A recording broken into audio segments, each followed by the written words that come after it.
All right. We are back with the second session of Twisted Fates. Twisted Fates is our version of Dragons of Stormwreck Isle campaign for D&D 5e. Thank you for all the people that logged on to Facebook. No, not Facebook, YouTube. If you logged on to Facebook to watch the video, I don't know what's wrong with it because we didn't post it. But YouTube, if you logged on to YouTube and watched our first episode campaign, then we thank you very much. I am Terry Mayo. I'm going to be the Dungeon Master. We're going to try to get into this because we have a lot of things that are hopefully going to happen in this session.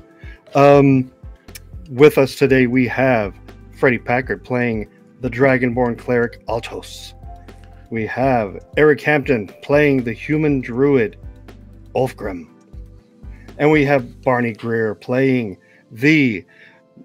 What is it that you're playing? You're a rogue, but what is it? It's a automaton, is that right? I am an auto gnome. Auto gnome, damn it. No major announcements. Like I said, we do want to get into this campaign because it's session 2. All the intro stuff is out of the way, so now it's time to get in there and discover who our players are. So, without further ado, we are going to start our campaign that we are calling Twisted Fates.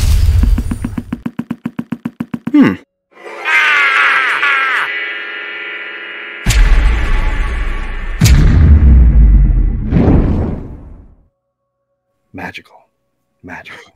Love it. Hi, Terry. Fuck. Hey, Terry. We messed it up. Damn. All right, we're going to get this right on session 3. All right. Well, let's jump into a little bit of recap from session 1. So, in session 1, our brave warriors, Altos, Ulfgrim, and Y4, left the Wormwind, and they journeyed with Kampola, their guide, to the mysterious island of Stormwreck. They were there to deliver a message to Runara, the guardian of Stormwreck.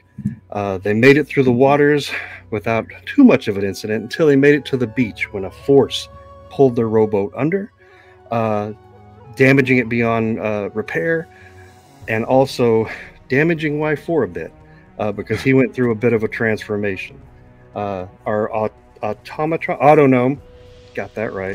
Auto gnome went from beep boop to a little bit of a southern drawl, looking for his 6-shooters to take out these gnomes, zombie gnomes, who happen to attack them on the beach. Quick thinking and some tentacle encumbrance pulled the zombie gnomes into the ocean, and our 3 adventurers were out of danger. From there, they went up to Dragon's Rest and met a plethora of kobolds.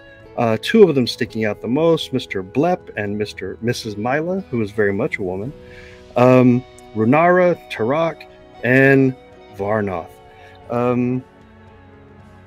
They spent most of their day there exploring Dragon's Rest, taking in the library, where Altos made a frenemy with Runara by ripping up one of the books in an attempt to steal it, which did not go very well. Ulfgrim and Y4 threw a rager in the diner and gave the kobolds the time of their life with a toast and Barney's or Y4's Etch-a-Sketch nipples. Ulfgrim was able to talk to Tarak and Varnoth and get plenty of information on Purple Rock, on the Druid Rydoth who was on the island, and all went well. Their plan from this point on is to hopefully meet back up with some kobolds, get some information, and then set their phasers on stun, I don't know, to adventure this island. And from there, we will jump into session 2. So, you guys left off in session 1 where you were in your deluxe penthouse hovel with no windows and no door. The last thing that you remember hearing and seeing was Blep outside playing fencing with the statue, and the gentle rapping of his wooden sword against the marble statue kind of metronomed you to sleep. Different than an auto gnome. It is very much. It's a lot scarier if you've ever seen one. Altos was able to digest the books that he read in the library and really kind of absorb that information, so he has that with him now. Out of game, You guys got your hit points back. You guys got your spell slots back if you needed them. And you are fully regenerated to take on this day. This would be day 2 on the island, day of most likely 3. As you are laying there, kind of the sun coming up, because again, no windows and door, or no door to block out the light, you start to get this feeling like something is watching you. Do me a favor. I know you're passive, but Y4, you don't sleep, right? You just go into a kind of a deep meditation of sorts? Yeah. When I take a long rest, I spend 6 hours in an inactive, motionless state. I assume I plug in somewhere in the hovel, and of course. Yeah, instead of sleeping. In this state, you appear inert but remain conscious. Got it. I wonder what the Wi-Fi password is. That's Dragon's Rest. Okay, do me a favor, Y4. Can you roll a perception for me, just to see if... I'll do my best.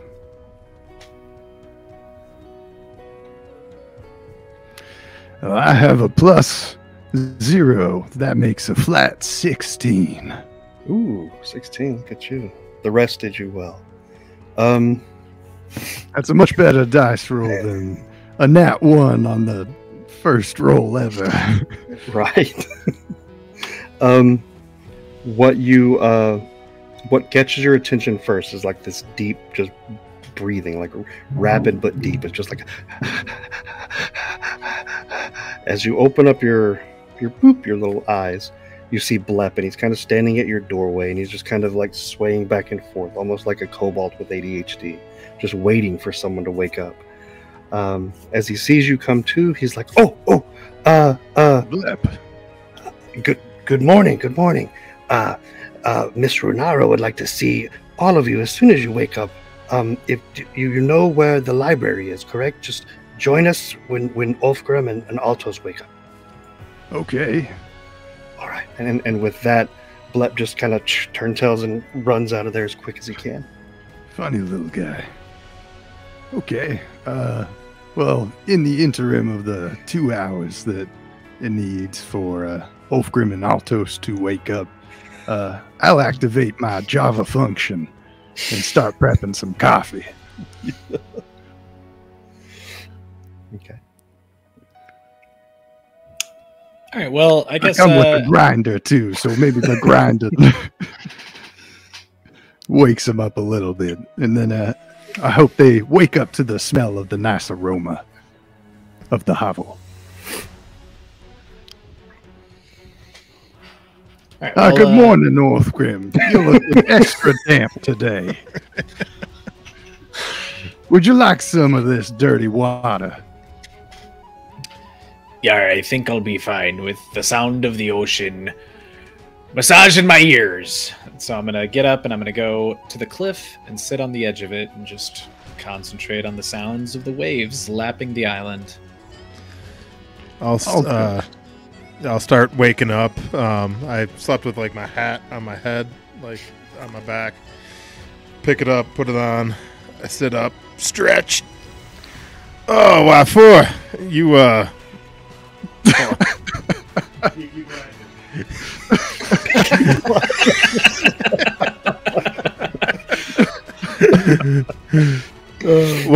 for you? Did you make coffee again? I did. Or Java. Java, as they call it in your land.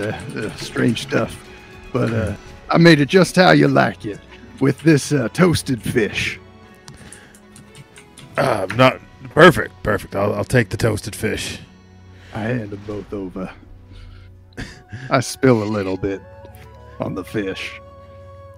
I start like sauteing the head off a little bit. Like the eyes kind of freak me out. I'm just looking at it, and then I start eating. Well, it looks like Ulfgrim's doing his little morning thing. It looks a little different than he was on the boat. Do you notice that he always looks a little wet? Oh, you're just now seeing that. Well, I've been with him for about how long? 2 weeks almost. Yeah. It never dries. Never dries. We both gaze at Ulfgrim. Alright, I'm gonna stand up from the cliff, kind of dust myself off a little bit, walk back inside, and say, "Yar, well, I believe that we were supposed to be meeting with Mila and Blip this morning. It's not what we agreed on last night. Oh, What's this sauteing?" I saved you half if you'd like some. Well, I appreciate that. I'll indulge. You're welcome. That reminds me. If you like fish head, there's some over here. I'll pass. Speaking of Blep and Mila, Blep, he came in here something funny this morning, and he asked us to meet Renara and him at the library. Was there a sense of urgency, or? Well, I had time to make you coffee and breakfast, so Guess not too urgent. they might be waiting. They might, I don't know, check it on them. I guess put my head out of the hovel, but well. All right, well, I suppose we should journey on to the library then. Let's all go. No, before we go, would it be possible to just maybe rehash our plan, right? So we are planning to go from here. We need to get Mila and Blip alone, right? So we could talk to them. Well, we just need to talk to Blip about the possibility of a Cragmaw goblin tribe being on this island. Well, Mila might know more about what's going on or what they're searching for, though. The message we sent. But we don't know where he got it, and he might be able to point us towards where he found it. Okay. Well, let's head to the library and see what we can do. Agree.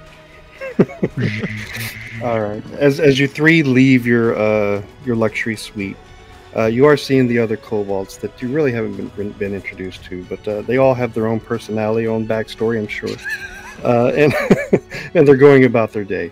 You noticed as you're coming out of your hovel that it just seems like there's always a set of kobolds that are either cleaning the statue, like waxing it down, giving it that good shine, but it is something that you've pretty much consistently seen as you've been here at Dragon's Rest. Making your way again past the winch house, past the dining hall, and then you arrive at the library. As you open that creaky door to the library, you do see inside. You see Runara, Mila, Blep is in there, Tarak, and Varnoth. They're all just kind of sitting around a table.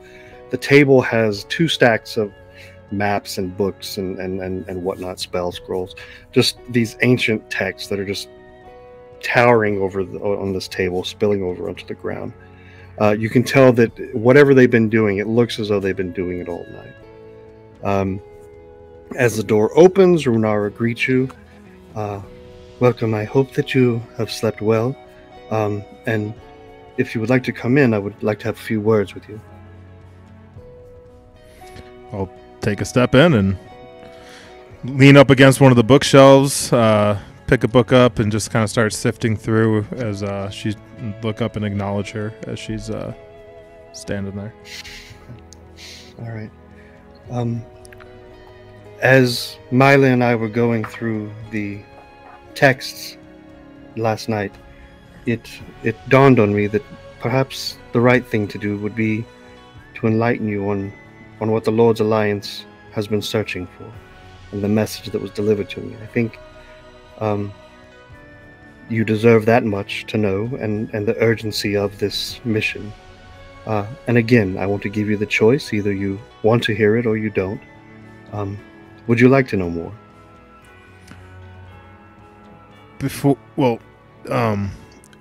Will it put us in danger if we know more? Well, to be completely honest, we're all already in danger. Yeah, well, don't sit on it. Spit it out. Tell us. Spit it out, woman! I'll slam my book. You have my utmost attention right now. Confound your mysterious verbiage. And I just kind of put it behind me and. All right. The kind dwarf Gundren, who was the author of the message, he is a member of the Lord's Alliance, newly joined. He and his brothers discovered an entrance to some mine that has great significance in the realm. Have you heard of the lost mines of Phandelver?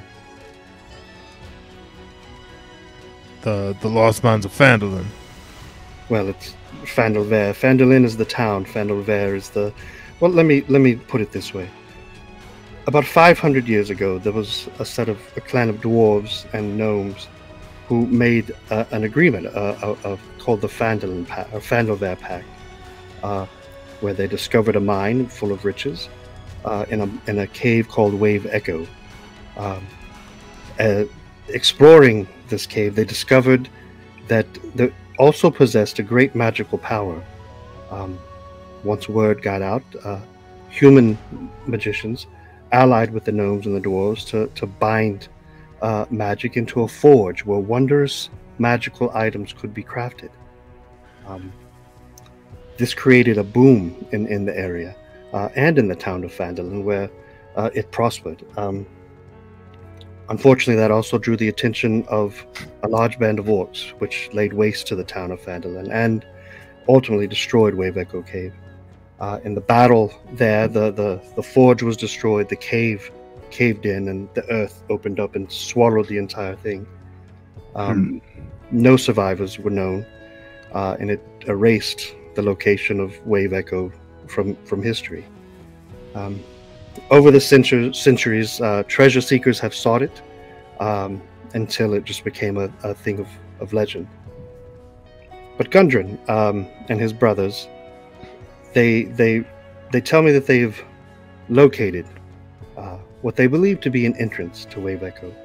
They have found an arcane wall hidden in the Sword Mountains, and the message that they delivered was one of guidance and a blessing for us to assist them to open the cave. The urgency and the danger is that they feel as though they are not the only ones who have found it. They feel that there is a collection of goblins, orcs, and humans who have searched out that area as well. They found tracks. They found... either way. So we are here looking for a way to dispel the magic and open up the arcane wall before an adversary finds it. Because if the forge falls into the wrong hands, then it could be disastrous for all of Torel.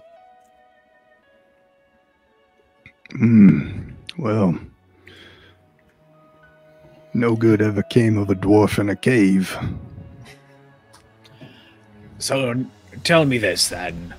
Are you saying that you inhabit this library to find the magical truths, then to dispel the arcane door in the walls of the mountain near Phandelver? That was an amazing accent. That was great. I've dialed it in since session one. I've done some practice. Crushing it. Yes, we are hoping to find... we have texts on Phandelver, and we know that there is a way to dispel the magic, but it has been lost. Such is why we asked for at least 3 days so that we can find it, and hopefully we'll find it in that time. If not, then we may just have to go and protect the arcane wall itself.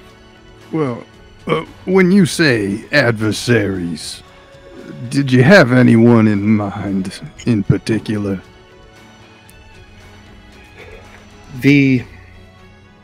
What Gundren mentioned was a collection of orcs working in combination with the goblins from the area. The goblins. The goblins from the yes, and humans. Well, from that area, what is that? What are they called there? I believe in that area of the Tribor Trail, they've largely been calling themselves Cragmaw due to the filing down of their teeth. Y4 turns and goes, aha! What? Guys, yeah. You were talking about that feather, right? Yeah, exactly, yeah. The feather that the kid has.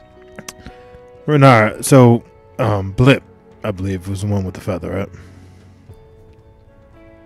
As you say that, Runara whips her head around and looks at Blep, who's behind her, and at this point is kind of hugging Tarak's leg in a way to try to just melt into the wall if he can.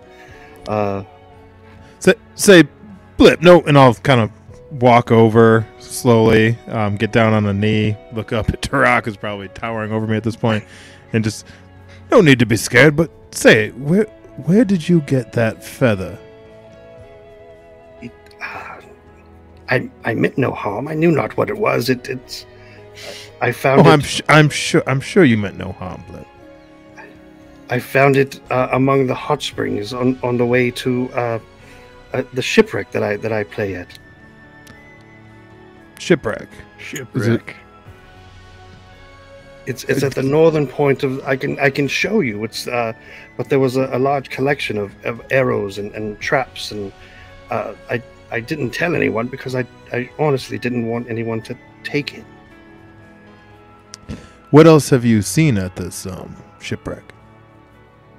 Well, I mean, nothing that I could use. I mean, I've only gone inside of it once because I know that there's something inside of it, be it ghoul or zombie or something is inside there because I can hear it moaning behind the closed doors. And I'm not much of a swimmer, and most of the ship is beneath water. I look up at Ulfgrim.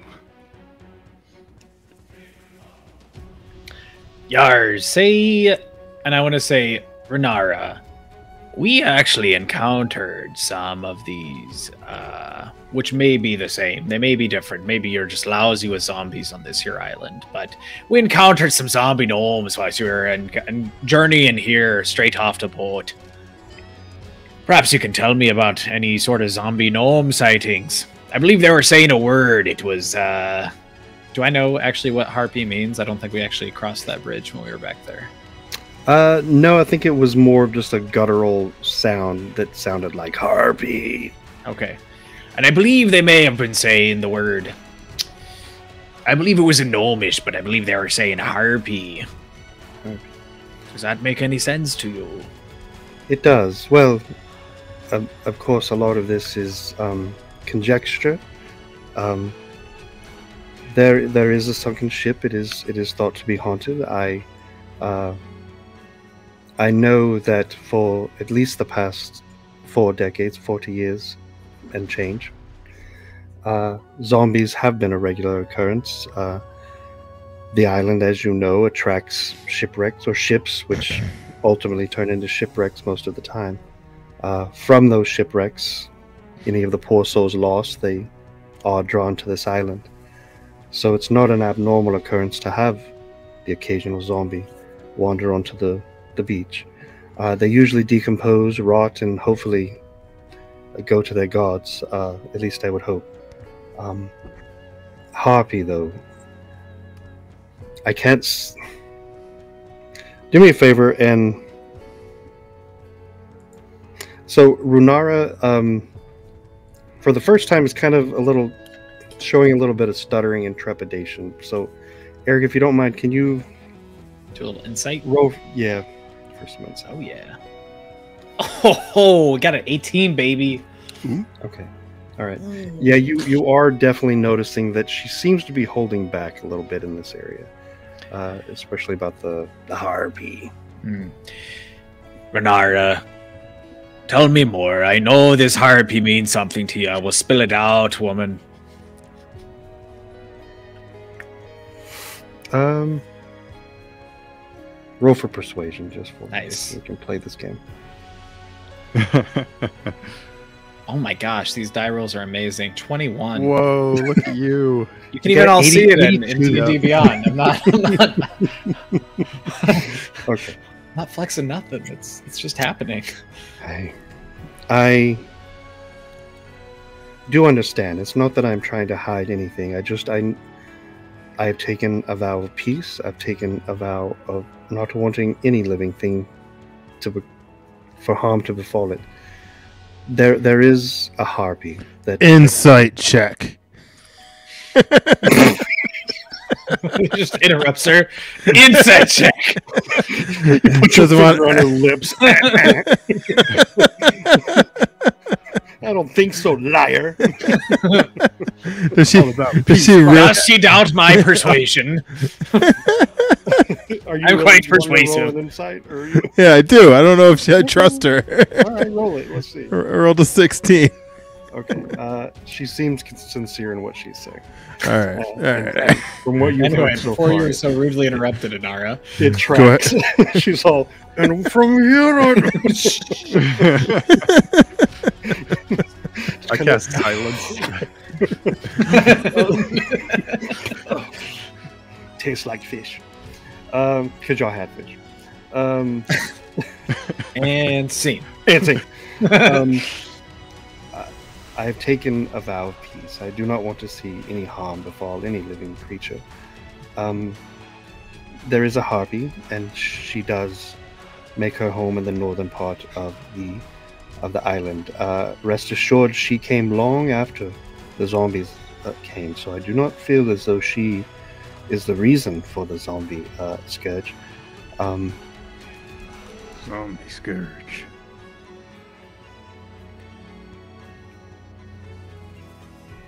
Go on. Zombie scourge. You can't leave it on zombie scourge. My thought is that there must be some sort of artifact or something within the shipwreck that draws the zombies in. It seems too much of a coincidence that when the Lord's Alliance ship crashed, that just miraculously there would start being zombies. So this is the same. This is the same shipwreck from 40 years ago, then. Yes, I believe that they called it the Compass Rose. I believe. Now, Renara, might you have a map you could refer to look at this island so we don't get caught up in the jungles and the rough in pursuit of our goals? Because we also wish to look at the Meekanid lads that inhabit this island. Right. Well, yes, two-part answer. Yes, I do have a map, and then she kind of snaps Mila, and Mila just starts digging through the papers on the table. And again, this is why I wanted to meet with you before your day began. Knowing the importance of this message, and knowing that it is also tasked upon you to deliver what we give you back to the Lord's Alliance. I urge you to be careful. I urge you not to face anything to where your life will be in danger. Speaking of danger, Mila, these zombies, are they a nuisance to this town? Not to this town, no. They, like I said, they more than anything are more of a pest along the shores, and over time they are either covered with sand or the flesh rots to the point where they are swallowed by the sea. And have you ever, excuse me, sorry, have you ever killed one of them before? I have not. Well, no, not you in particular. Has somebody killed them before? Because we had a run-in with said creatures, and they seemed I'm lost for words. Immune to death, even because they were dead already. Have you? I will take it that none of you have fought a zombie before. I will give you a bit of free advice without rolling, and that would be zombies are known to be affected by radiant magic, and with a heavy enough blow, they do succumb to death. I can promise you that no one from Dragon's Rest has harmed one of the zombies. Any of you two know, what did she call it? Radiance? I am familiar with it, but only in passing. I never. Again, Well, I never. Wolfgrim, your voice. I would never encourage harm, even to the undead. And again, I tell you this information only because of the importance of you coming back to alive to deliver this message to Gundren. Well, we thank you, Renardo, and we will set about this island and do our best to keep our heads upon our shoulders. Please know that wherever you travel on the island, it's only a short distance back to Dragon's Rest, so I would encourage you to come back here before it gets dark for your own safety. Do you have any more questions or anything else that you would need? Altos, anything that you discovered in the library? I'm at this point an open book for you to ask questions, and if I can answer, I will.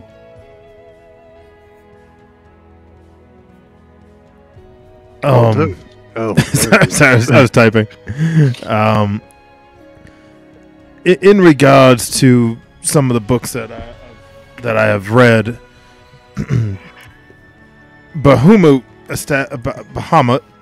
established Stormwreck Island as a bastion of hope for metallic and chromatic dragons to get along and set aside their differences. That is correct. And so, what happened in terms of? So I guess what story? If I was to search for bringing that to light or the truth behind that, where would be a good place to start? I will make you a deal, Altos. If you stay alive long enough to deliver this message back to Lord's Alliance when it is time, I will allow you to take one book with you on your journey, and I will make sure it's a book that illuminates you further. Okay. That's fair. Now, what is the best way we can assist you while we're here? Well, I believe one of your companions mentioned going to see the Maconids, as I like to call them, because it's fancy and I like it. Tarak has... Well, Tarak, if you don't mind, I'm going to switch accents. Tarak, if you don't mind explaining yourself further while Mila and I get back to work. And then Tarak kind of just swaggers forward and he's like, I can remember his accent. I'm going to stand up now because I realize I'm still just kneeling in front of Tarak.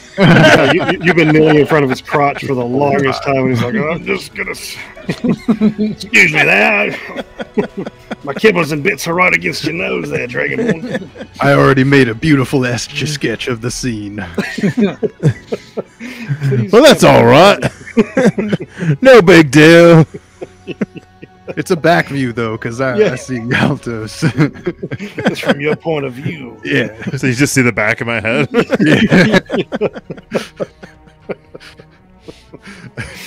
Anyway. My towel's wagging. I don't know if I have I would actually. like some assistance if you would in helping me get back to the Maconids. It's not as if I was lying. I do need the fungus for the soups. I do need to get that to make healing potions for my friend Rydolph. But also, you know, I've kind of gotten attached to the Maconids, and all right, let me just play it straight with you. The leader, Sinitsa, there's something going on down there where there's been a disturbance in the force, as one might say, and they've kind of switched to the point where they're being quite protective. Sinessa's the sea spawn, correct? Yeah, that's right. He's a lot different than the Maconids. He looks a lot different, as you might expect. He's a bit amphibian looking, if you will. But I haven't seen him. The last couple times I've been down there, they say now he can't come to the door right now, which is a little bit odd. Normally fishy. He greets me, a little fishy, something, yeah, rotten. Also, the last time I went down there, there was a strong sulfur smell that was coming out of the front of the cave. And that's when the Maconids said, you can't come back. Sinensa's put a charm out and has called in reinforcements for help. And I haven't been back since, but I fear for his safety. I fear for the safety of the Maconids. I don't know what's going on. When I brought this up to Renora, she mentioned that the cave system sits pretty close to where Sharuth's burial grounds were. Sharuth. And Well, the Maconids... I could answer that question for you. Go ahead. Well, Truth is the one that did the battle of the Bronze Dragon, right? Right. And then both dragons were severely, if not mortally, injured, and Sharuth was attempting to call the chromatic dragons to Stormwreck to amass an attack on the Sword Coast. Sharuth's tomb is under, or is it's under what is now Stormwreck Island, and the bronze dragon fell from the skies and made impact with Stormwreck Island and was never seen again. Correct?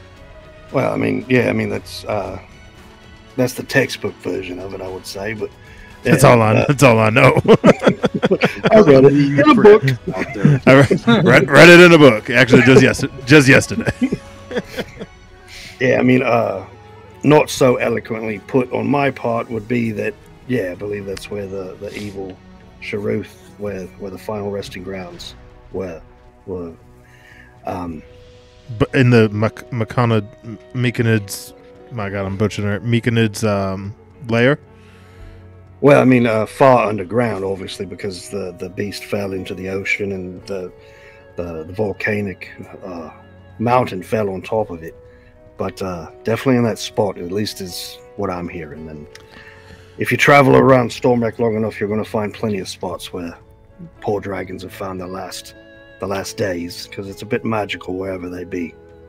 So I'm gonna go to grab the map and bring it over to Turok.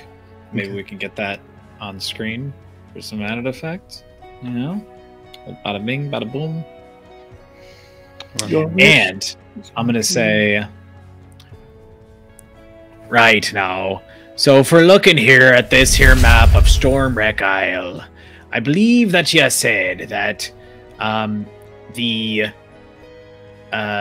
we're looking, and I'm pointing at the map, saying, right here, this is where you're saying the Mekanid population is? Is that all right? Actually, it's closer to this area. This area, okay. All right, well now I'm getting my bearings.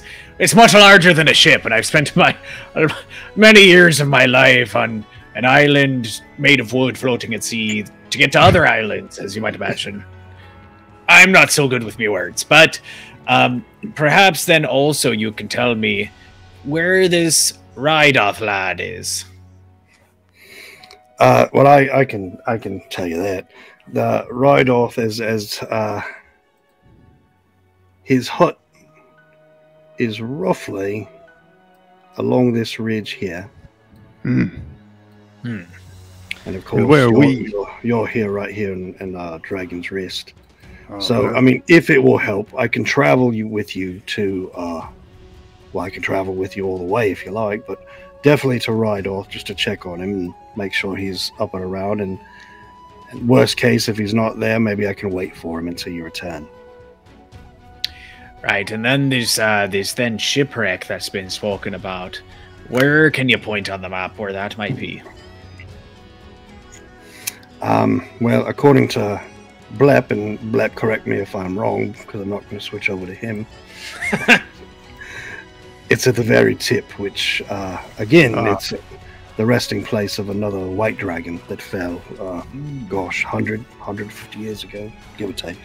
Yarn, now, is that there then Purple Rock? No, oh no, Purple Rock, that's leagues away from here. Oh, alright. Yes, exactly as I thought. Yeah, well, you being a seafaring lad, I figured you knew that. Yeah. You were just playing me for I was just explaining for everybody else here who might be trying to collect knots that are not there. Alright, perfect. Well, why don't, unless ye lads, me mateys, if you be disagreeing, why don't we head to Rydoth and then to the Myconids? How long's the walk? How long's the walk to get to Rydoth? Oh, without moving quickly, you can make that in about 2.5 hours. Moving at speed, hour. Luckily, I come as a 4-speed. Manual. Everyone hops on top of what for? Oh no, my weight capacity! You said that you make healing potions. Is that correct? Yes. How many you got? I have 1, which is why I need the fungus to keep making them. And I see where you're going with this, and I really can't. I can't give that out. Do you have any, maybe not full healing potions, but like a lesser healing potion? Like healing potion light. Yeah. Oil. No, I don't. I mean, it would not be right for me to take the only source of healing away from Dragon's Rest at this point, but I definitely, again, this is why I need to go to the Seagrow Caves and see what we can do about getting more fungus. I'm gonna slap Altos on his back and say, "Yar, Altos, they teach you in those their libraries any manners? These people, we are guests in their household. Don't be asking them for every health potion and clothing off their back and everything what they can give." Literally ask for nothing. just a potion. Easy does it, you asked him twice. Well, let's get on our way. Okay. Fair enough. All right. As you guys are standing there, Runara and Mila are again back at work, and they're really just frantically moving about trying to find what you now know is a way to dispel the magic that surrounds the arcane wall in the Sword Mountains. Varuth again has not been spoken to, and she leaves. Mila, Blep is kind of sticking close to Tarok, but Tarok speaks up. So, would you like me to join you, or do you think you can find it on your map by yourself? What do you think? Can we have a quick huddle away from this guy? Like, yeah, it's not awkward at all. So let me step back. Yeah. Yeah, I believe he has a relationship with this here druid fella, matey, Yeah. this here druid lad.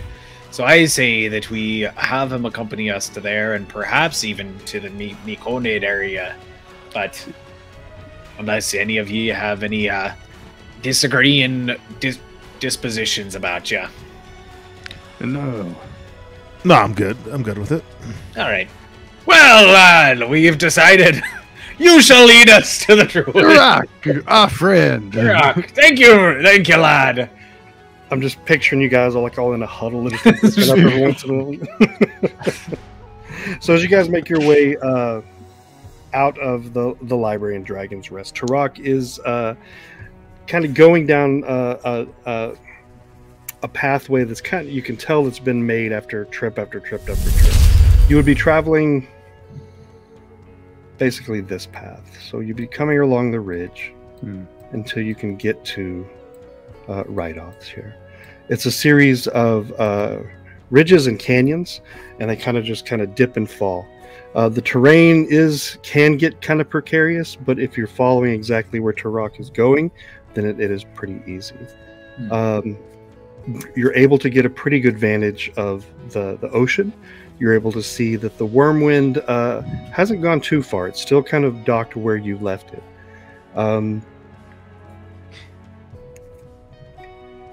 Yeah, what would you guys like to do? Travel straight to Rydoth, or?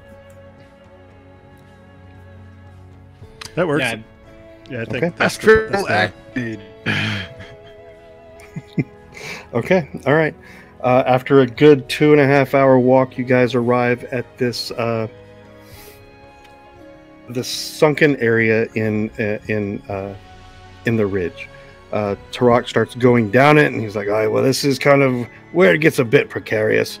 Rydoth keeps his hut right next to off of the shore of this creek. But the good news is if we follow this creek all the way down south, that'll lead us to the McConnell. So we all pretty much halfway there at this point. And he's kind of making his way. Out of the corner of your eye, you do see pretty big carriage loaded up with just random trash. Is what, if it looked like it was a trash barge going to a dump to burn, it's kind of got that look to it. Just ratty chairs, a dusty bug infested rug, box after box after box. But that's what you see. It is kind of halfway in the creek, halfway out. And let me go ahead and share a map with you. So what you see again is this wagon. Beyond the wagon, you do see that there's a couple of kobolds, and you hear just chatter. Turok, do these look like your friends from Dragon's Peak? Where were we Rest. just now? Dragon's Rest. No, these are definitely wild. These are the savage kobolds, as far as I can tell. You can hear like just chirps and blips, and I think somebody speaks Draconic. Is that correct? I'd guess the Dragonborn fellow. Yeah, that would be me. Okay. So what you are hearing are just words of, "We've got it trapped. We've got it trapped. Get it now. This might be our only chance." I believe they think they have this cart trapped, and they're about to attack it. So I think we should all probably assist. And I will draw my mace and just kind of start heading forward here. And I'm gonna- Well, you heard the man. I hold up my mechanical arm, and the clamp shoots down, and a knife pops out. So I am gonna run up and jump onto the cart and just see if there's anything worth defending on it. Okay. All right. Go ahead and do that. Now, I will attack as directed. I'm just checking to see if this is worth getting into a fight over, and I'll holler that back as I run up and jump on. Okay. All right. And Y4, were you going to be attacking at the same time, or were you holding your action? No, yeah, Y4 was going in for the swing. Okay. All right. So simultaneously, what is happening? Altos is jetting, not moving stealthily at all, jumping on top of this cart, and then Y4 is going in for attack. What you see as you're going in for attack is this kobold. Let me switch my screen. Sorry. That is by this tree. No, sorry, not that tree. Peek its head out as he hears the noise, and then again a loud screech that Altos would recognize, but only Altos. Someone else is here! And then make your attack Y4, and then I'll tell you what you see, Altos. They haven't committed any crimes, by the way. They were just looking for their dog. I don't know what the fuck. I know, but Alto said, "Let's defend this carriage," and then jumped on it. So Y4 has a singular mind. oh, that was nearly a crit. That's going to be a 14. 14. All right. Stab. All right. On the one by the tree, right? Yeah. Okay. Are you right up on him? Yeah. Run up to him with my knife hand. Got it. Okay. All right. You 14 hits. Go ahead and do some damage. That's maximum piercing damage. That is 8. Okay. All right. As you pierce straight into his chest, the last thing this kobold has ever said is "ah!" As he falls to the ground, and this guy is no more. And with that, I'm going to get... well, Altos, I'll tell you what you see. You do see that as Y4 plunges his spear hand into this kobold and it goes all the way through him, you do see 2 more kobolds in there surrounding this entrance to a cave. They both have their bows out. They've looked back. They are not surprised by you guys at this point. And we will roll for initiative.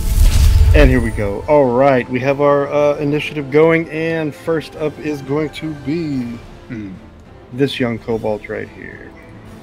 Oh, and I can't click on that screen. Right I did that earlier. Yeah. And he is going to be... Altos, you're right on top of the carriage, right? Correct. Are you able to move your token there? It goes underneath. Oh, does it? Okay. Maybe on at least the right. Well, I'll just... You're on top of it. Okay. All right. He is going to step out just to kind of see what happened, and he is going to be shooting at you, Altos, with a short bow. Okay. Or, sorry, a hand crossbow, sorry. And does a 19 hit. That will hit. Okay. In pure fright and adrenaline, this kobold just steps out from behind this rock, sees you standing on top of the... Can you guys see my rolls and stuff too? No. Okay. Before I fudge anything, I don't want to kill anybody right now. Just kidding. I would never. Do it. I dare you, kill me. Unleashes the crossbow right onto Altos and hitting him for a total of 6 damage. Jesus. I'm in a lot of pain. Altos! You good? With that, and seeing the this No, I'm not good. This mechanical nightmare that had just taken out one of his friends, he backs up into the hill, and again in Draconic is saying, "There's too many! There's too many!" And then he scoots back. Up next is Y4 with Ulfgrim on deck. Y4. I did the same thing. I clicked on the wrong. Y4 slides the kobold off of his arm and then rolls up to the next one with his dagger. And he's just going to rinse and repeat. It's mechanical by nature, but efficient. So, 1, 2, 3, 4, 5. Row. Okay. Go ahead. All right, stab time.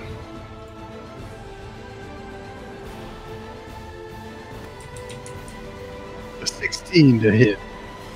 All right. Yep. 16 hits. Maximum damage. That's What are you doing? Who brought Y4 along? That's a D4 plus 4. All right. So what you do see is again, Altos. What you see is you're like in fetal position or however you are, covering your wounds. Is again Y4 just going in for the kill. This poor kobold never knowing what hit him, and he takes the hit directly to a vital organ. And he collapses to the ground with a loud squeal, and he's dead. Toasted. All right. Anything else you can or want to do?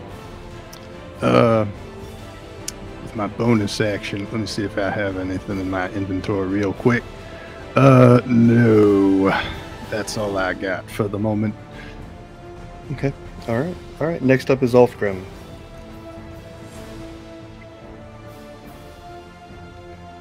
Ulcrum, you'll be muted, boy. You be muted there, laddie. Yarr! Yarr, I be muted. Let's see, my movement speed.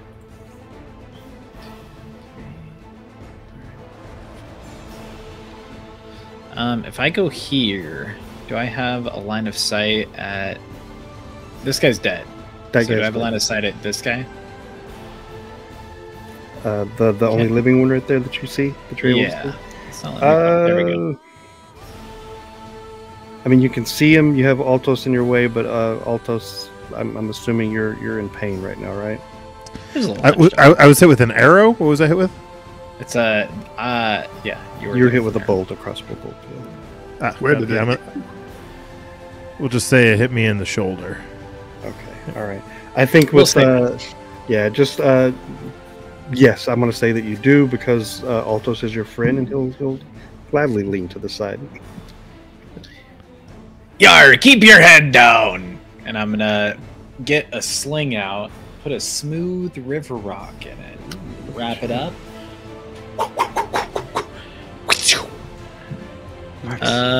No, I got a natural 1. Oh no! 6 total, but natural 1. Okay, all right. In superhero form, Ulfgren was getting ready to swing, and as he lets loose, all you guys hear is this river rock skipping behind him into the river, the creek that's behind him. So it's just a series of as the rock just sweeps away from him. What are you guys doing back there? Make me do all the work. I'm gonna crouch down and say, "Yar, I missed. He's a shifty fellow." There's something benevolent at work here. Okay, all right. It is Tarok's turn. He is going to take all of his movement to get next to. Let's just say that he's right here. I can't believe you're making me do this, Dragonborn! And he kind of throws you a healing potion. That is the last one! I needed it. We didn't want to be one shot killed on the first friggin' battle. Okay. I can't believe I signed up to help you on this. Without a healing potion. Yar, you're not gonna get your book if you keep taking damage like that.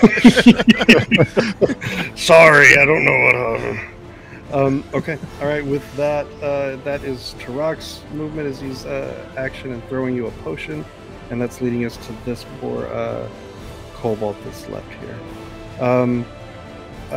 And again, Draconic, you hear why we did nothing to you. They didn't do anything. They were innocent. Yeah, that's true. Murder bot Y42C is just gonna mow through them. I did good, did I not? Pretty much. Right. Murder is your desire. He is going to, out of fear, let me roll for fear.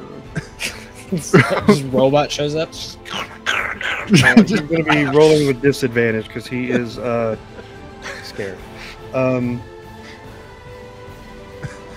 Okay. Again, aiming at you, wife. Well, not again, but aiming at you, wife 4, and does an 11 hit. No, that'll bounce off of my brass plating. Okay. All right. Yeah, just ricochets right off of your brass plating, and then he just kind of falls down to his knees. He's like, "No, please." What do I hear? All you hear is. He still is on his knees. Gross. He's threatening us. With the commotion, I know, Turok, I know. He threw his weapon down at his feet in a threatening manner. I'm the one who's scared, yeah. I was forced to respond. His action is over, and what you do, what you're all able to see at this point, are two more little kobolds exiting out of the cave, kind of just at the entrance. They look like they've been in a bit of a tussle. and they look like they're pretty injured. They don't look like they're running to join the fight. They look like they are running away from something. And again, what you hear, Altos, is just run, run, and that's going to be the completion of their movement. Next up is Altos. So I'm still like bleeding out. I haven't taken the potion yet. I'm gonna look at the arrow and I'm gonna snap it, and so that way the weight isn't just drilling me here. And what you guys are gonna see are my eyes are gonna go from this baby blue to again pure white, and internally I feel like this sense of almost like this divine presence that kind of consumes me. And I'm going to lift my hand up here. And again, I'm going to, let me see here. What is S again? That's somatic. So what's somatic? Oh, like one of these. So I'm going to say something that none of you can, unless you speak Celestial, recognize. And I'm going to cast Sacred Flame as I do one of these towards this guy right. The one that hit me, I guess, right? I can go 60 feet, so they have to make a... What is it? A Sacred Flame is 60 feet, and then they have to make a... Oh my god. Dexterity saving throw. Okay. All right. And I'll cast it on this one here. That's dead. That one's dead. Do you want to prove a point, or do you want to... Yeah, this one's fine. Okay. Or whatever one shot me, I guess. That one is dead, but this guy's still alive. These two are coming out of the... he's on his knees, begging for his life. Yeah, he's on his knees. Is he, though? I think he's threatening me. All right, well, Sacred Flame. What is the... it's a dexterity over... So 11. Okay. All right. The scared little... What's he gonna get? What's he gonna get? Oh! So we all attended the police academy. This homeboy got a nat 1. Oh no! All right, so he doesn't even see it come. He's just looking right ahead at this mechanical monster that's murdered his friends, his life partners. Well, I rolled a 1 for damage. All right. It kind of tinks. It tickles. It tickles him. You can see like my eyes are kind of fading like back to blue and white, like they're kind of flickering as I'm doing this. And I'm like, what is going on? And then just a little tink on the guy. Okay. All right. I will hop down off of this ledge, and I'm gonna go kind of get some cover behind the donkey here in the thing. All right, his name is Turok, so okay. All right, that leads us back up to Y4 with Ulfgrim on deck. Yeah, Y4's mechanical eyes turn red, and he guns for the next kobold that's not even doing anything. It threw his weapon down and everything. Does that mean I have advantage on this attack? You do. He's not prone, but he is on his knees, and he's scared. Yeah. He should be. I don't know if I like Y4 guys. That is a dirty 20 to hit. Yeah, you got him. And because I'm going to use sneak attack, because whenever I have advantage, I get to add a d6. We're going to just murk this feller. All right, let's do it. Let's... Oh my god, I got another maximum on the D4. Total of 11 damage. At this point, my 4's brass plating is just starting to get a little covered in red. How many? It was 7 total, right? 7 plus 4, which is... Okay. Because I did a custom roll, so... Got it. Do me a favor, just because you have cleared the 7-10 split on this one, can you go ahead and tell us how you dispatch this kobold? Much the same. This time he clamps the kobold's neck, holds him up, and then just right through the chest in front of the other kobolds. Christ. I know, it's fucking murder bot. Murder bot for sure. I'm imagining Wally just going ham on everybody. Wally. And I say, "You hurt my friend." No one got It wasn't him. Oh my god. Okay. All right. So yeah. Again, Turok is pretty much almost as scared as the kobolds are as he's seeing this carnage that's unfolding before him after taking his vow of peace and all right, Whiteford, anything else you can do or want to do? Whiteford doesn't know that, so using the rest of his movement, he's gonna. So was that? That was 2 spaces. Yeah, he's just gonna use 1, 2, 3 to just roll forward into him. You did it. Full murder bot mode. All right. You are in murder bot mode. You've done your action. You've done your movement. I'm not going to make you roll for it because, again, it's just kind of right there in front of you. But what you are seeing is kind of the shadow of this large creature that's stampeding out of the cave. You can't make it out just at a glance, but your sensors are well enough to see that there is something that's giving chase to these kobolds. All right, next up is Ulfgrim. All right. Because I think from my angle, I can't see down the cave. I just saw our Y4 friend just eviscerate a poor kobold that was just checking out a carriage. And so I'm going to turn to Turok and say, "Yar, my friend, do you happen to know what lies down that cave?" No, as far as I know, this was an empty cave. Empty cave. All right, well, I'm going to go over here. Well, let me actually press my map. 1, 2, 3. Can I see anything down the cave? Here, let me just peek out a little bit more. What is your? You don't have dark vision. You don't have anything like that, right? I'm just a regular old human with you. some fun. You see the silhouette of something as well. You can't make out what it is yet. Oh. I'm gonna yell, "Y4! Scurry your little hiney out of there!" And then yell at our comrades, "There be something a coming. We should clear land." Okay. All right. You want to jump in the river? I'm gonna just put my sling on, and I'm just gonna basically get ready for something to come out and just ready in action towards the shadow. All right. These kobolds look even more afraid than the 3 kobolds that Y4 dissected, and they are going to incur an attack of opportunity if you would like, as they attempt to run past you. So first up is going to be this one. If you want an attack of opportunity, he's coming past you. I get multiple attacks of opportunity. On at least one of them.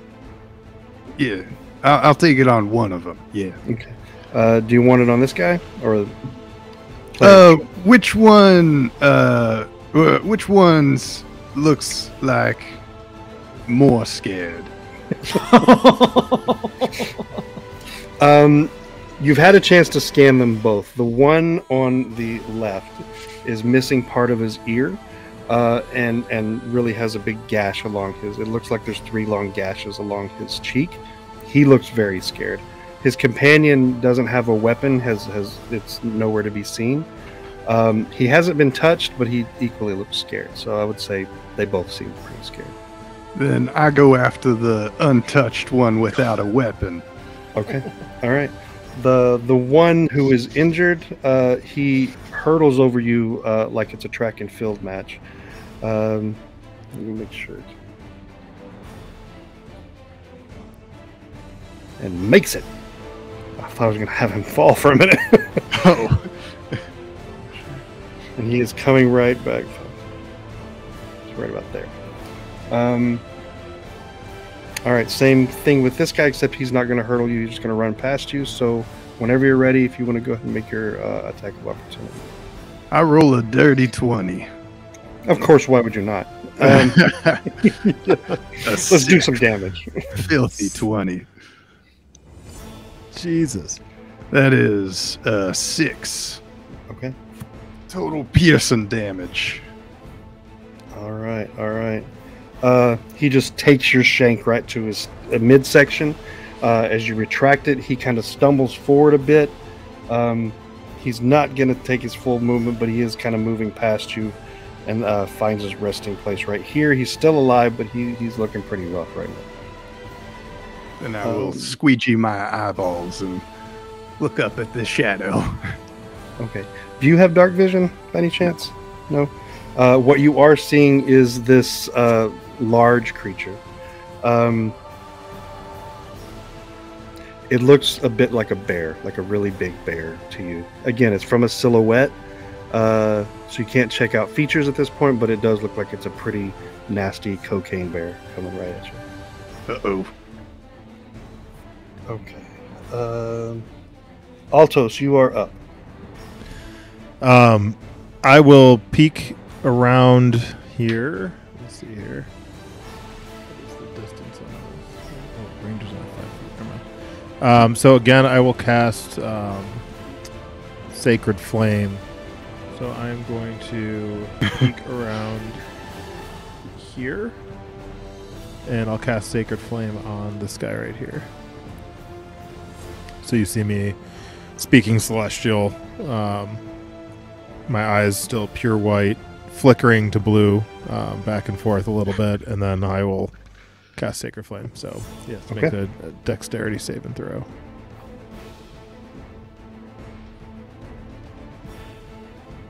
All right, rolling.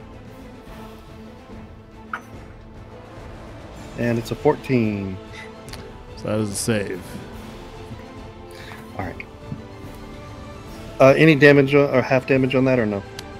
It says flame-like radiance descends on the creature that you can see within range. The target must succeed on a dexterity saving throw or take 1d8 radiant damage. The target gains no benefit from cover for this saving throw. So, no, there's nothing.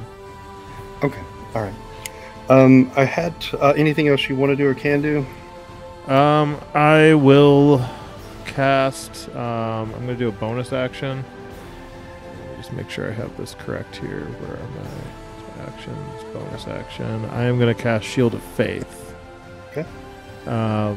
And so I reach into my bag, and again, I pull out that same parchment that you guys said I pulled out the last time that I didn't recognize I pulled out. And then I will speak in Celestial with a little bit of a mix of Draconic sprinkled in there. And then you guys are going to see me like this shield, this radiant shield, if you will, bubble forms around me. And I have +2 to my AC right now. All right, all right. And then I will take half cover. Okay. All right. Staying in the same place, but kind of up against the wagon? Yeah. Or, okay. All right. Turok held his movement till after you.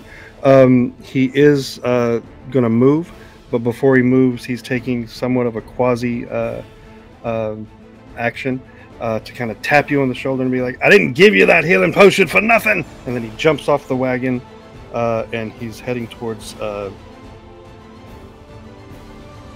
canyon here.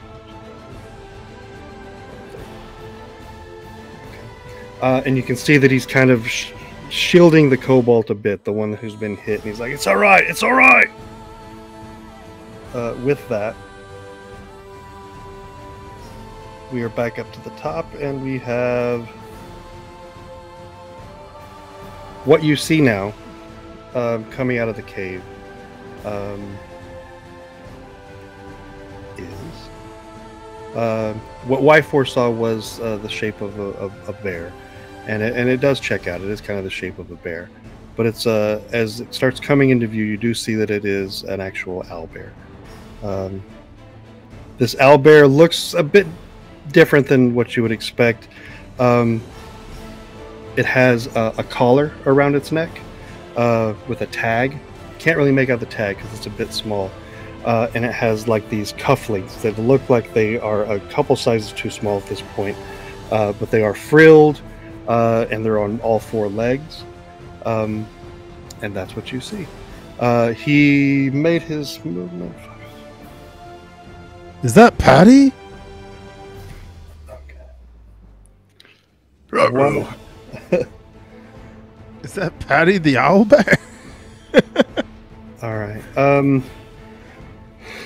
Y4, you are in the way right this minute. He is charging forward, and he's going to be taking a swipe at you, okay?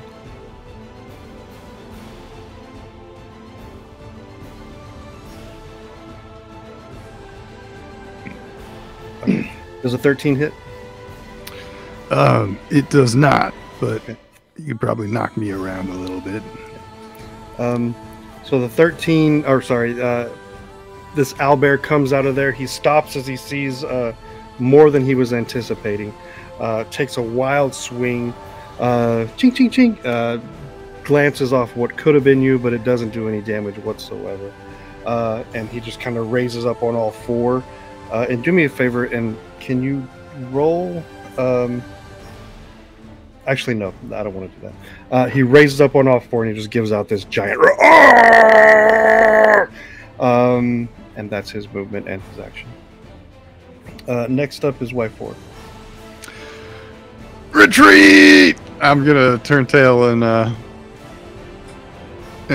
run, incurring an attack of opportunity. Yeah. And Okay. I'm going to run. Go ahead. Does a 15 hit? It does not. Okay. All right. So one more, you just feel the wind of this huge paw just as you start to roll away. All right. I'm gonna 1, 2, 3, 4, 5, 6. Wait, where am I right now? Right there. 1, 2. I have the option to move and attack a kobold just out of spite. Not to be meta. Except for you. Yeah, exactly. Not to be meta or anything. I don't know if I should, or just use my movement as necessary. 1, 2, 3, 4, 5, 6. How about I run on over here and then hold my action? All right. Ulfgrim, you're up. And then Tarak will be on deck. Sorry. I would like my action being if the owlbear attacks whoever's closest to me. So Ulfgrim, then I will attack it. Okay. All right. Thanks, buddy. Can I see the owl bear? You can. Where I'm Yeah. There's enough light hitting the stage that you see in all its glory. This. The attack Take that two, I readied on the previous turn, can that have kicked in, or would that be a current attack? You're already back at your turn, so let's just say that you're going to be rolling over into your turn. Bummer. So I'm gonna yell to Turok, and I'm gonna say, Turok! It's unfortunate that we murdered all these kobolds, but we're not gonna be able to save the last two. You don't have to be faster than the owlbear, you just have to be faster than the kobolds. I'm gonna look at Altos and the donkey carriage, and I'm gonna say, I think we may just have to let that be. And I'm gonna run this way. A run actually, and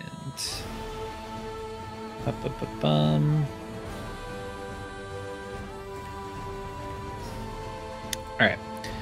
So my sling is 30 or 120 with disadvantage. So I believe I'll be firing with disadvantage. 1, 2, 3, 4, 5, 6. Yeah, so I'm going to try to hit that owlbear with disadvantage now. Okay. All right. Go Right, ahead. because that's the secondary length, right? Yeah.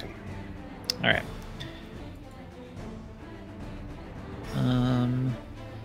I got a 14. Does that hit? Yes. All right, sweet, because I got a 16 on the second roll. Eat this, you owlbear scoundrel! Right, 7 damage. 7 points of damage. All right. And that was your sling? Is that what that was? Right? Yeah. Okay. Yeah. All right. So just another river Much rock like thrown. David and Goliath. Oh, look at you.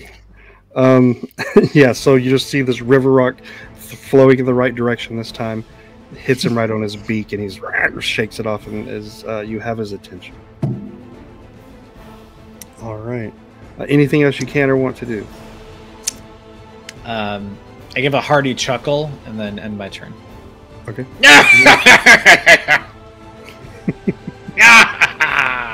Okay. Eat that, you owlbear scoundrel! All right. It is Turok. He's not holding his turn this time, and what you see is Turok putting his hands up. He's like, Patty, slow down! And you just see him kind of waving and kind of putting his hands up, but he is kind of taking some step backs with his movement as he's doing that. Again, wrong screen. It's right about there. All right. Next up are the kobolds.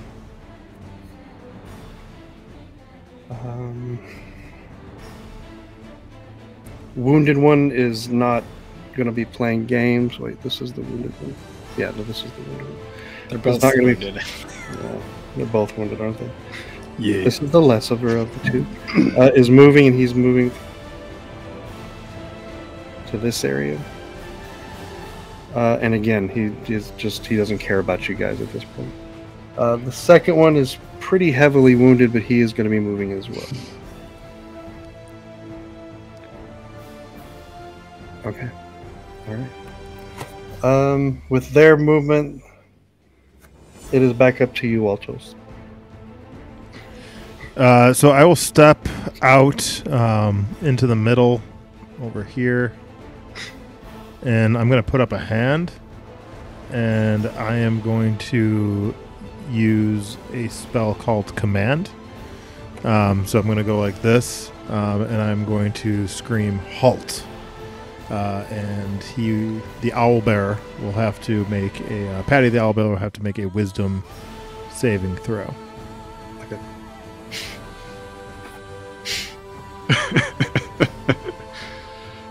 Haltos. What? Haltos.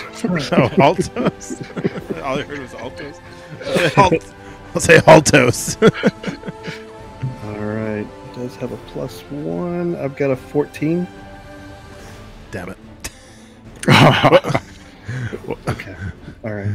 Sorry. The target must succeed on a Wisdom saving throw or follow the command on its next turn. The spell has no effect if the target is undead, if it doesn't understand your language, or if your command is directly harmful. Well, I don't know if he would understand your language. Yeah. Well, he was in a traveling show with commoners, so I would assume he knows common. That's just an assumption, I guess. Also, My dogs know English. I don't know about yours. But... Halt! Yeah, great job there, Altos. Yeah, you really did it. Stop! He's never been to one of the shows. You don't know. You better stop. I'm super angry. So, me moving 5 feet, I'd be like, well, my eyes are going to go from like white back to blue. I'd be like, what the hell is going on with me? And I'd be like, I see everybody fleeing, and I'm just going to start following. Where'd you go? This way. So I have no leverage. There we go. Okay. So I am booking it. And I'll be like, why for? Hurry! Okay. Why for it is your turn. Hurry up and kill these kobolds. That's the director, right? Right. Can I? Well, I don't know. We can't really. How's this owlbear looking? Is it looking mighty ferocious? Yeah, it's got. Taking a look at it, it's got this jagged curved sword that you can guess belonged to a kobold sticking out of its side. Its beak has a little chip on it from a river rock, but ultimately it does look more angry than hurt. Yeah, that thing's pissed off right now. We can deal with that later. I join the rest of the party Okay. All right. in the retreat. Ulfgrim, you're up. Did you want to actually retreat, Y4? Sorry, I didn't move my piece. Like a full sprint? Yeah. So I assume this is a narrow passageway, I take it?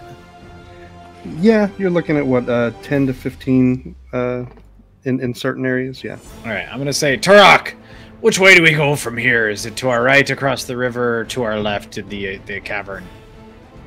Like here? Or here? You're talking to Turok. Turok is just follow the river, follow the river. All right, well, I'm going to follow the river. Which way is that this way? Across the river? Yeah, down south. I'm having trouble with my map over here. Gotcha. Well, I'm going to go into a full sprint. Is the river difficult terrain? No.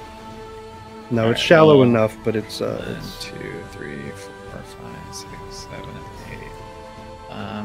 I'm going to go 9, 10, 11, 12. I'm going to go all the way over there. Just basically as far as possible.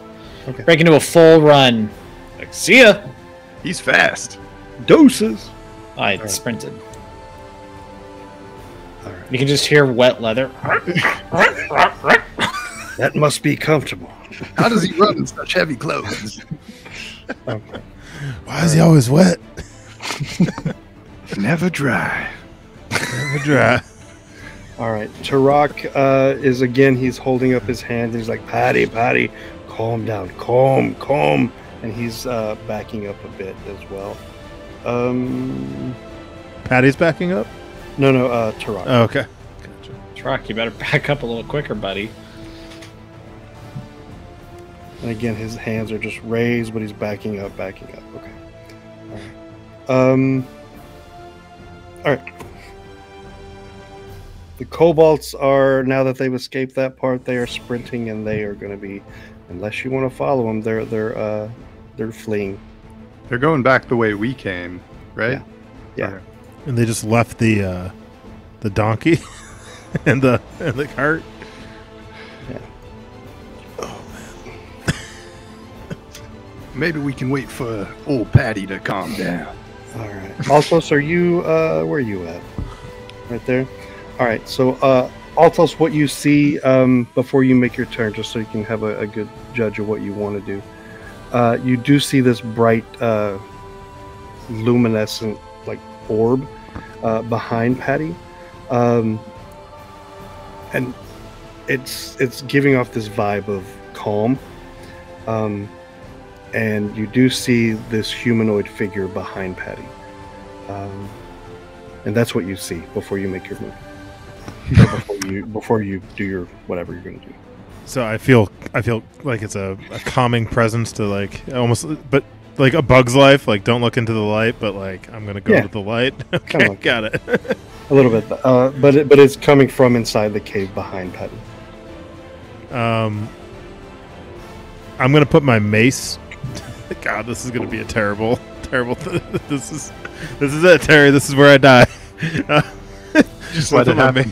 I'm gonna put my mace over my shoulder, and my shield is. I'm just gonna hold my shield, and I'm gonna walk towards the fucking owlbear, and I'm gonna be like, "We're friendly."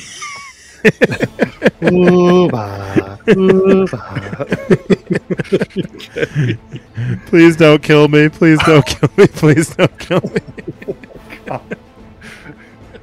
Okay, Y4.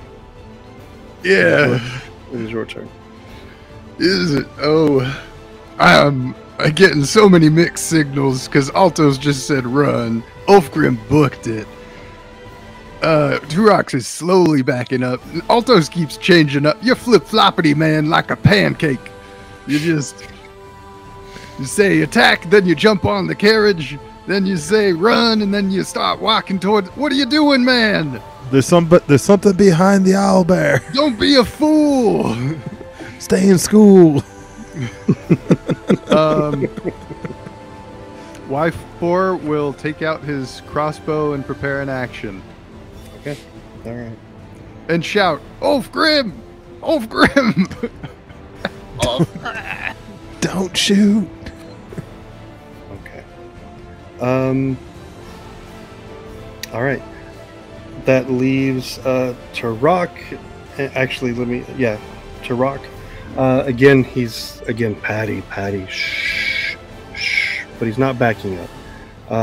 He has full view of the cave as well. And if you're close enough to Turok. Sorry, spoiler. Turok just says, "My man," and starts walking towards the cave. I shoot Altos. Wrong move, sucker! I die. Yeah. All right. It is Patty's turn, and Patty is reminiscent of like a basset hound, just kind of circling, frothing at the beak, kind of rubbing it where she got hit, but like spinning in a circle a couple times, and then just kind of laying down on the ground with her elbows on the ground and just kind of like rubbing at her beak where she was hit. But she is on the ground right this minute. Clever girl. Ulfgrim! The kobolds are gone. We can go through this one more time. So, Altos, what would you like to do? So at this point, I'm going to take a knee. It was a good game. I'll walk a little bit closer, and I'll stand between these two dead kobolds, looking at the owlbear. And then, do I see the person at this point, or? Yeah, you're close enough. So, what you're able to make, you have dark vision as well, right? I do not. Oh, you don't. None of you guys. Nope. You are able to see That's that the first time ever, by the way. No, like nobody. everybody always has dark vision. Who needs to see in the dark? The radiant light is lighting up. Ooh! What I'll do is I'll cast. I'll take out my what do you call it? My mace, and I'll cast light on it. My eyes are still white, and I'll cast light, and then I can now see. Perfect. Look at you. Yeah. All right. So what you are able to see, and anybody who is in viewing area, is this bright, calming light is almost encircling Patty at this point, as this ancient-looking man in a robe starts stepping forward, holding onto the staff, slowly dragging his leg behind. You see that he has a bolt from a crossbow in his side. And he's like, easy, Patty, easy. And he's like, oh, my friends, I thought I'd never see you. And he kind of just leans up against Patty and starts petting Patty. At this point, unless you want to continue on, you're not being assaulted. You're not in what's it called? Combat? Initiative. The words escaped me. You're out of initiative unless you want to keep attacking. No, I'm just kidding. Get him! Are the kobolds within range? They are gone, unless you want to give chase. No. Okay. I'm stuck. All right, so I break my sprint. I'm heading into this, I don't know, dark other part of the canyon there. All right. As the dust starts to settle, you do see the ancient druid from your dream and from your vision standing in front of you. He looks like he's been in trouble. Crossbow bolt sticking out of his side. He looks pretty bad. Leaning up against Patty, stroking Patty's fur. And Patty at this point is just kind of giving out a yawn and is uber calm right this minute. My friends. Oh, I am very, very lucky that you came to the island. Welcome. Your name is? Well, my name's Rydoth, isn't it, Twyfor? Ulfgrim? Yeah, okay. Yeah, Y4 nervously looks around for a second and then it's like, yeah. Right off. Right on. Right on, right off. Do y'all know each other, Y4? Not particularly. He, now that you mention it, it's coming back to me. He asked me to come and find him. Find me, you did, yes. Is Rydoth wearing a red cloak?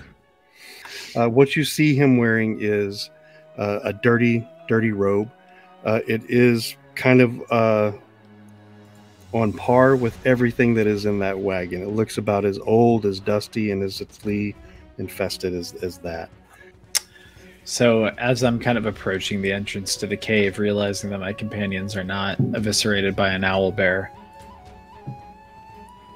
I wanted to say, Yar, ye be the druid that approached me in the dream on the ship. Be ye not? Oh, I be, yes. I am, sorry, my headphone hit the speaker. That be me. Confound your language. Yeah, confounded magic. What is this you speak of? I've been waiting quite a while for someone of your magnitude to come to this island and I dare say save humanity, and I don't say that lightly. But such brave souls as Altos, Ulfgrim, Y4, when the fates guided you towards this journey, I knew it only a matter of time till I would greet you all and enlighten you upon this journey a bit more. But for now, I would like some help in pulling this boat from my confounded side. And he just kind of pulling at it, but his gnarled fingers, full of rheumatoid arthritis, are having a little bit of issue. So you do see Turok kind of go up, and he's helping him out. And Altos, did you take that healing potion by any chance? I didn't, but I'm definitely in the need of some healing. I didn't, but I really want to drink it. If I had to wager, I'd say I'm this 33% full health right now. You turn around. No, it's gone. So I'm not feeling real well. You take half, and I'll take half. How about we rock paper scissors? Sorry, right off. You're gonna die. Is he in that bad of shape? Well, I'll before you can even really. His is in the leg. Mine's in the shoulder. Yeah. Yeah. Who really has it worse? Rydoth kind of waves off Turok, and he's like, "No. These are brave heroes. I'm just an old man. So, Turok, would you kindly guide me back to Dragon's Rest, and perhaps we could get a healing potion there then?" Oh, it's fine here. I'll just hand him the. Can't hear any more of this bickering. You are a saint, young man. Let me just see if. Do me a favor and do persuasion, because he's really adamant that he wants you to keep that. Okay. Oh, no, I insist. I rolled a 9. Okay.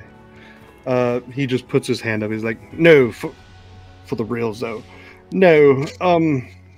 Your journey ahead is much more important than mine, Altos. Your survival is more important than mine. So you say no more, and I just take it." Cool.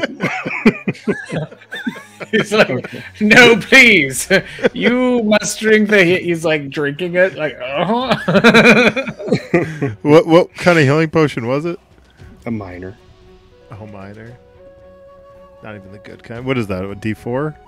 2 2d4 plus your con mod. a minor healing. Unfortunately, you're over the age of 18, so it doesn't apply. 3 plus 1, so I got 4 life. I'm still not at full health. Okay. Oh my God. Don't jump on any wagons in the future. Yeah, about 7 health right now. Short rest. As Tarak is leading Rydoth back to his cart past the dead bodies, Rydoth is just looking at you guys, almost kind of like the kobolds were looking at you, as if you guys are like this uber famous trio of a K-pop band or something. And he's like, "Why for? Why for? Tell me, are you Y4 or are you the other?" Designated unit Y4T2C. I'm not sure what I am. Yes, well, I can illuminate that a bit, but I do think I need to get back to Dragon's Rest, and I know that you have important business of your own, but if you will indulge an old man for just 1 second, Y4. Yeah. I wanted to ask, do you know where you came from? I had, well, it wasn't a dream, but a swamp of some kind. Memories, like flickering images. And do you find it hard to place memory on anything before that or after that? No, I had a family, a wife and a kid and a brother. And do you know your name besides Y4? It was, I don't know. Yes, well, that is what I thought. You are quite peculiar because you are not from this plane. If you don't mind, again, and he's kind of stuffing dirt and grass into his wound because that's sanitary. Your origins, Y4, lie in the astral plane. You were not created by God or magic. You were created by something they call science and technology. Science. You are a rudimentary version of an auto-gnome, but still an auto-gnome all the same. I fear that on this plane, you have an arduous journey ahead of you. I don't remember being an auto-gnome. I just kind of woke up like this with Altos at my side. Yes. Well, all the same, I don't feel as though the world of Toril is ready for something like you.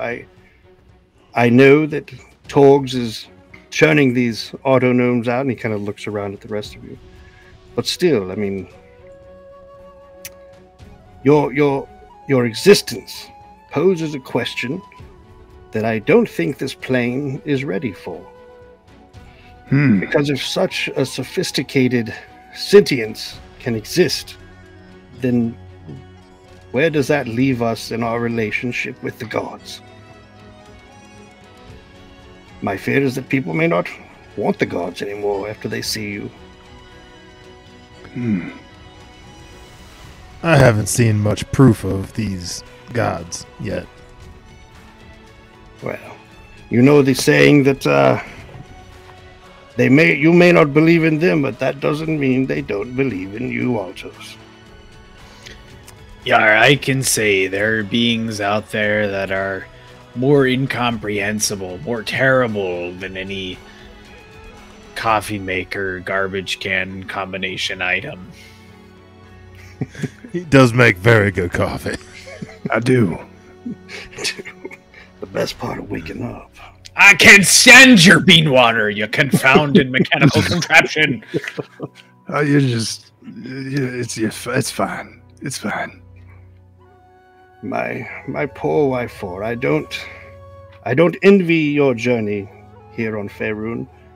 And because of this, I would like to at least offer you a choice. And you don't have to make a decision now. But perhaps before you leave Stormwreck, you can make this choice. I can help mend what is broken inside of you, so that you're no longer burdened with emotions or memories. And you can return to the simple tasks of serving others. without a worry. Or I can attempt to further unlock this version of you that we see now and give you back your name, your true name, Y4. Or I can let you just journey on as is. The choice is yours. I won't push it upon you, but I think that you should at least have that choice. Well, thank you. Hey, you should press that dirt in a little harder. You're starting to bleed a little bit. I think I will. And with that, Turok is helping ride off onto the cart. Please come to the Stormwreck. I would love to continue this conversation in depth. Once, of course, I get a healing potion of my own, and he's looking right at you, Altos, as he says. I look. I'm just. Altos is like digging the bottle with his finger. Okay, so Turok, I can't lead you the rest of the way, obviously, but if you follow this river, you'll make it down to Seagrove Cave within an hour. And then he kind of tosses you a piece of his patch, and it's a red sash. Show the McConnens this. Again, they're telepathic, so everything that you're thinking, they will be able to tell. And just speak from the heart, my friends. And he digs the cart out, and they start traveling back towards Dragon's Rest. I knew it was his cart. What would you guys like to do? I have so many questions. Y4, what the hell is the astral plane? I don't know, to be honest. He said a lot of things there. How does a robot have a kid? Well, I wasn't a robot always. I used to be this, and he points at his display of the little frog guy with the cowboy hat and the 6-shooter. Okay. A bullywog, and I had a family, and they've got to be out there somewhere. But there's nothing I can really do about that right now. You just keep getting stranger and stranger, my friend. One day you're helping me out, I'm just putting things in your compartment. You don't even talk like this, and then next I'm talking like you, and you're talking something different. Talking something different. All right, well, you've been helping me these last few weeks. The least I can do is help you. So if I appreciate that, Altos. And Ulfgrim, I know you don't owe me a damn thing, and I don't expect anything of you, but what do you say we just kind of, table it for the moment, and I need to think a little bit. Y4 kind of like, his eyes kind of dim down a little bit. Ulfgrim nods and says, I may not understand you. There's plenty of things that I don't understand. Plenty of things in this world that escape man's wisdom. But I think that we were joined here by some threads of fate on a quest. A quest that seems to have plans beyond our realm. So I'll venture on with ye.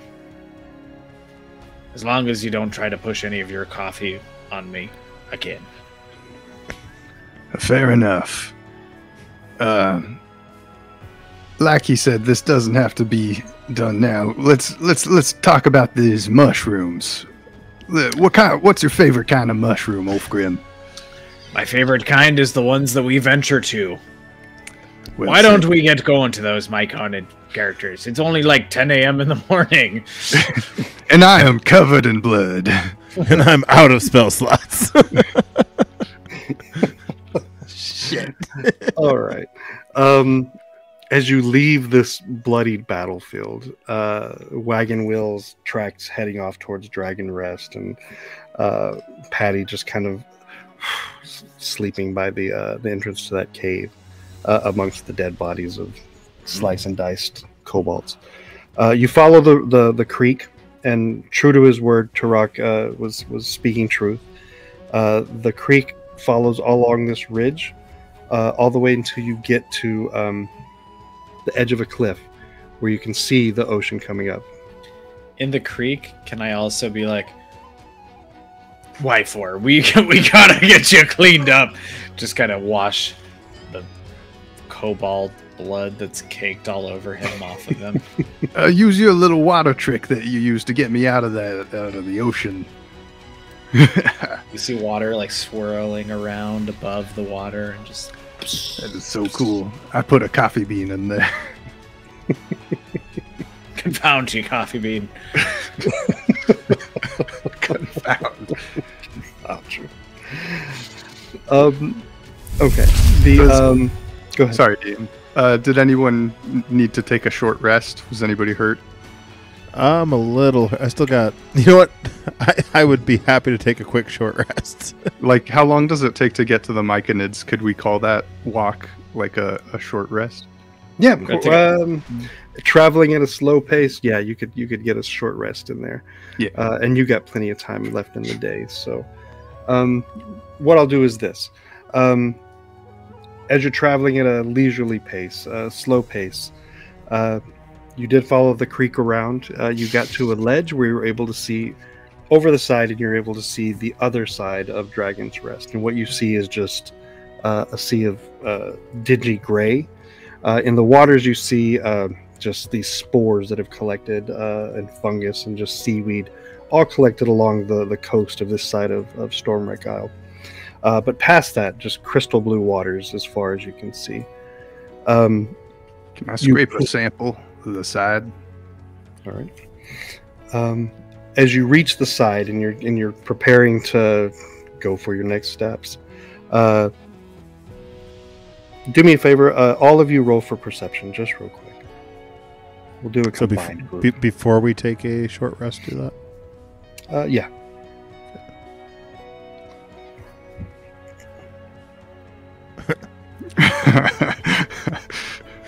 Come on, Ulfgrim.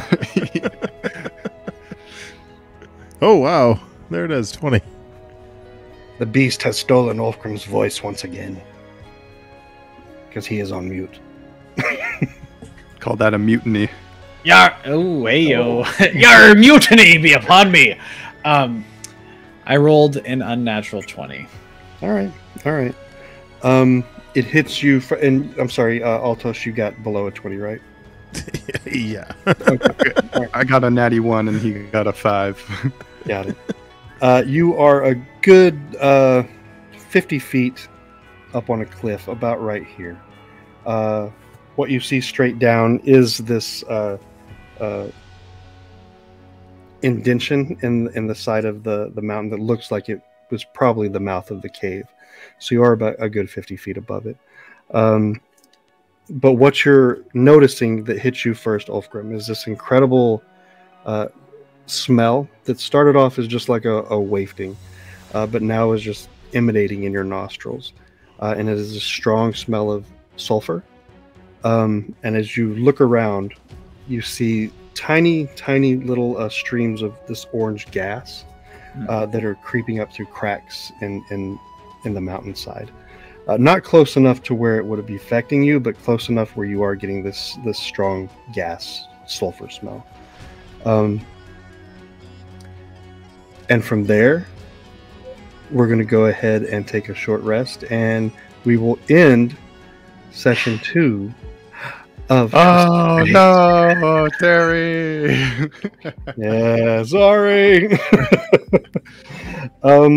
Yeah, so you guys had an eventful day. You guys met Patty, you met Ride-Off, you fought some savage kobolds who they could have been traveling door-to-door salesmen for all you know, because I don't think they attacked you. I don't know.